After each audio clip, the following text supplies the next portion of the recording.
Hello everyone, this is Tutor Squared and let us solve this problem. A sink can be filled by a pipe in 5 minutes, but it takes 7 minutes to drain a full sink.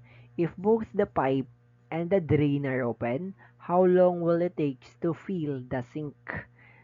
So makikita natin dito that this problem is very similar to a teamwork problem. However, this involves two parts that are working against each other. So ano ba yung mga parts that are working against each other? So yung term na field and then yung term na drain. So yung field naman that corresponds to addition while drain correspond to deduction or subtraction. Now, let us define or get all the givens na makikita natin sa problem. So, we have field. So, ito yung kung gaano katagal mapupuno natin yung sink by a pipe. So, napupuno yung sink in 5 minutes. While we have the drained, so, gaano ba katagal na di-drain natin yung sink if assuming na full yung sink. So, we have 7 minutes. Nandito po yun sa given. That is 7 minutes. So, 7 minutes po na madidrain natin yung full sink. And then, we have the total. Yung the total po dito is equal to x. Ano ba yung total? Ito po, yung total dito is yun yung how long will it take to fill the sink. Gaano ba katagal na mapuno, no? Mapupuno natin yung sink if, no, assuming both the pipe and the drain are open. So that is the value that we are looking for, the x, which is the total. The total time na mapupuno natin yung sink assuming na open yung pipe and then naka-open din yung drain. Now, let us have the formula. Yung formula dito is ganito lang if we have see this kind of problem. No, yung working against each other na problem po. So, 1 over filled minus 1 over drained is equal to 1 over total. Again, bakit ba naka-minus ito? It's because they are working against each other.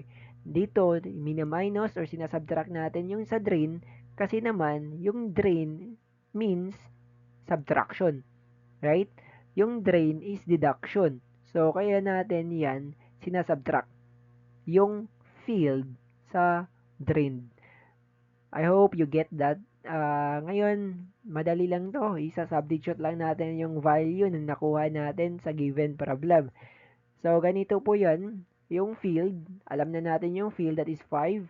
And sa drain naman, that is 7. And then total is x. So, mangyayari dito, 1 over 5 minus yung sa drain, that is 1 over 7 is equal to 1 over x. And then ngayon, ang gagawin natin is find the LCD. LCD lang po sa equation na ito.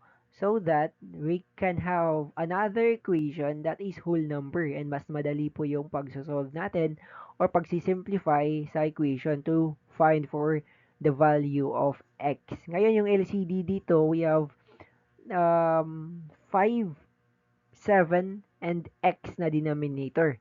Tama po ba? So, yung makukuha natin dito na LCD is 35. Sa left side, that is 35. Makukuha din natin yung right side, which is x. So, yung LCD dito is we have 35x.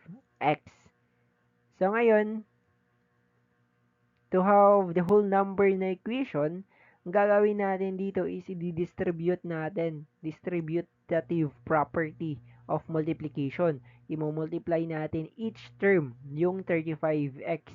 So, we have 35x times 1 over 5. That is 35x over 5. So, we will have 7x. And then, that is subtraction or minus here. So, copy the minus sign or operation. And then 35x times 1 over 7. That is 5x. And lastly, the 35x times 1 over x. That will be 35x over x. So, kacancel lang natin yung x. That is equal to 35. Ngayon, isi-simplify natin tong left side, which is the 7x minus 5x. That is equal to 2x. And then equal to 35. Ngayon, gagawin natin para matira na lang yung x, i-divide po natin both side by 2. So, mangyayari dito, you can cancel this 2. Then, natira dito is x na lang. And then, 35 over 2, that is equal to 17.5. So, yung x is equal to 17.5. So, it means that the answer is of this question, or how long will it take to fill the sink, is 17.5 minutes. So, assuming na yung both pipe and the drain are open. So, ito po yung sagot. It takes 17.5 minutes or 17 minutes and 30 seconds to fill the sink. So, ito po yung nakuha nating sagot. 17.5 minutes. So, thank you for watching. That's all.